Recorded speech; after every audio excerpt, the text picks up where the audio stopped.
안녕하세요. 청소년 매일 성경 묵상을 돕는 묵상 코치입니다. 함께 읽고 나눌 말씀은 누가복음 13장 1절에서 21절까지 말씀입니다. 그중 10절에서 21절 읽겠습니다. 예수께서 안식일에 해당에서 가르치고 계셨다. 그런데 거기에 18해 동안이나 병마에 시달리고 있는 여자가 있었는데 그는 허리가 굽어 있어서 몸을 조금도 펼 수 없었다. 예수께서는 이 여자를 보시고 가까이 불러서 말씀하시기를 여자야, 너는 병에서 풀려났다 하시고 그 여자에게 손을 얹으셨다. 그러자 그 여자는 곧 허리를 펴고 하나님께 영광을 돌렸다. 그런데 해당장은 예수께서 안식일에 병을 고치신 것에 분개하여 무리에게 말하였다. 이를 해야 할 날이 엿새가 있으니 엿새 가운데서 어느 날에든지 와서 고침을 받으시오. 그러나 안식일에는 그렇게 하지 마시오. 주님께서 그에게 대답하셨다. 너희 위선자들아, 너희는 저마다 안식일에도 소나 나귀를 외양간에 풀어내어 끌고 가서 물을 먹이지 않느냐. 그렇다면 아브라함의 딸인 이 여자가 18해 동안이나 사단에게 매여 있었으니 안식일에라도 이 매임을 풀어주어야 하지 않겠느냐.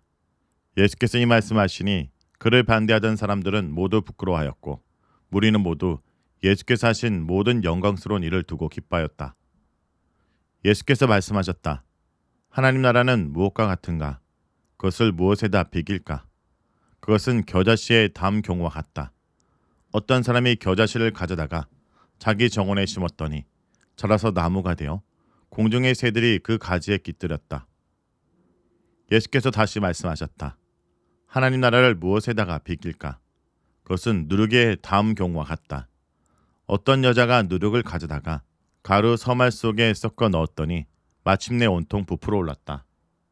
여러분은 가끔 뉴스를 보면 충격적인 사건이 보도될 때가 있습니다. 지진, 홍수, 전쟁, 사고 등 끔찍한 일이 일어나면 많은 사람들이 이런 질문합니다. 왜 이런 일이 일어날까? 하나님이 살아계시다면 왜 이런 고통이 있을까? 예수님 당시에도 사람들은 똑같은 질문을 했습니다. 어떤 사람들이 예수께 와서 빌라도가 갈릴리 사람들을 죽였다는 끔찍한 사건을 이야기합니다. 아마 그들은 예수님께서 이 사건을 두고 심판이나 죄의 문제를 이야기하실 거라 생각했습니다. 하지만 예수님의 대답은 예상과 달랐습니다. 예수님은 이 사건을 이용해 우리에게 중요한 메시지를 주셨습니다. 오늘 말씀을 통해 우리는 어떻게 살아야 할까? 하나님 나라는 어떤 모습일까를 함께 생각해 보기 원합니다. 먼저 1절에서 5절에 예수님은 두 사건을 언급하십니다. 앞에서 언급한 것처럼 빌라도가 갈릴리 사람을 죽인 사건, 신랑 망대가 무너져 18명이 죽은 사건입니다. 사람들은 이 사건을 보고 저 사람들이 죄가 많아서 그런 벌을 받은 것은 아닐까 라고 생각했습니다. 하지만 예수님은 단호하게 말씀하십니다. 너희도 회개하지 아니하면 다 이와 같이 망하리라. 예수님은 이 사건이 단순한 심판이 아니라 모든 사람에게 주시는 경고라 말씀하십니다. 죽음은 갑자기 찾아오고 우린 누구나 하나님 앞에 설 준비를 해야 한다는 것입니다. 그러므로 지금 당장 회개하고 하나님께 돌아와야 한다고 말씀하십니다. 우리도 비슷한 생각을 할 때가 있습니다. 죄는 저렇게 되어도 나는 그래도 착하게 사니까 괜찮겠지. 하지만 예수님은 다른 사람이 아니라 너 자신을 돌아보라고 말씀하십니다. 회개는 다른 사람이 아니라 나의 문제입니다. 나는 하나님 앞에 진짜 올바로 살고 있는가? 하나님을 떠난 채 내 마음대로 살고 있지 않는가? 이 질문을 우리에게 스스로 해야 합니다. 예수님이 이어서 무화과 나무 비유를 말씀하십니다. 한 사람이 포도원에 무화과를 심었습니다. 그런데 3년 동안 아무 열매도 맺지 않았습니다. 주인은 나무를 베어버리려 했지만 포도원 지기가 간청합니다. 주인님, 1년만 더 기회를 주세요. 제가 더 잘 돌볼게요. 이 비유에서 주인은 하나님, 포도원 지기는 예수님, 그리고 열매 맺지 않는 나무는 우리를 의미합니다. 여러분, 하나님은 우리에게 기회를 주시는 분입니다. 하지만 시간이 무한정 있지는 않습니다. 기회가 있을 때 회개하고 열매를 맺는 삶을 살아야 합니다. 나는 하나님이 기대하는 열매를 맺고 있습니까? 기도하는 삶을 살고 있습니까? 하나님 말씀을 따라 살고 있습니까? 주변 사람들에게 사랑을 실천하고 있습니까? 오늘 이 말씀을 들으며 우리의 삶을 돌아보기 원합니다. 예수님은 회개에 대한 말씀을 하신 후 하나님 나라가 어떤 모습인지 설명하십니다. 안식일에 허리 굽은 여인을 고친 사건이 10절에서 17절, 18절에서 21절은 겨자씨와 누룩의 비유를 말합니다. 예수님은 묶인 자를 풀어주십니다. 예수님은 18년 동안 허리가 굽어 고통받은 여인을 고치십니다.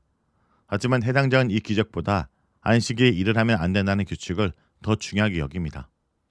예수님은 이런 율법주의를 책망하시며 말씀하십니다. 이 여인을 사탄의 매임에서 풀어주는 것이 맞지 않느냐. 예수님은 우리를 자유롭게 하시는 분입니다. 우리는 죄에 묶여있지만 예수님께 나오면 자유를 누릴 수 있습니다. 하나님 나라는 작지만 강합니다. 예수님은 하나님 나라를 겨자씨와 누룩에 비유하십니다. 겨자씨는 작지만 큰 나무로 자랍니다. 누룩은 반조 전체를 부풀게 합니다. 하나님 나라는 처음에는 작아 보여도 결국 모든 것을 변화시키는 능력이 있습니다. 여러분이 작은 신앙을 가지고 있어도 하나님은 크게 사용하실 수 있습니다. 작아 보여도 하나님을 믿고 한 걸음씩 나아가면 우리를 통해 하나님 나라가 세워질 것입니다. 예수님은 우리를 자유롭게 하시는 분입니다. 예수님은 해당에서 안식일에 허리가 굽은 여인을 고치십니다. 이 여인은 18년 동안 허리가 굽은 채 제대로 걷지도 설 수도 없었습니다. 그러나 예수님은 이 여인을 자유롭게 하셨습니다. 예수님은 단순한 육체적 치료를 넘어서 영적인 자유를 주시는 분입니다. 오늘 말씀을 통해 우리는 지금 회개하고 하나님 나라를 살아가야 됨을 깨닫습니다. 하나님 앞에서 내 삶을 돌아보세요. 오늘이 마지막 기회일 수도 있습니다. 더 늦기 전에 하나님께 돌아와야 합니다. 예수님은 여러분을 죄에서 자유롭게 하십니다. 더 이상 죄책감 속에 살지 마십시오. 예수님 안에 참된 기쁨과 자유를 누리기 원합니다. 주님, 오늘 말씀을 통해 우리에게 회개할 기회를 주신다는 것을 깨닫습니다. 우리의 마음을 새롭게 하시고 죄에서 자유를 주시고 작은 신앙이라도 하나님 나라를 위해서 살아가게 하여 주옵소서. 우리가 회개하고 염려 있는 삶을 살게 하시고 예수님께서 허리 굽은 여인을 자유롭게 하셨듯이 우리도 죄와 두려움에서 자유롭게 하여 주옵소서. 겨자씨 같은 작은 믿음이라도 주님 손에 맡기겠습니다. 우리 삶을 통해 하나님 나라가 확장되게 하여 주옵소서. 예수님의 이름으로 기도합니다.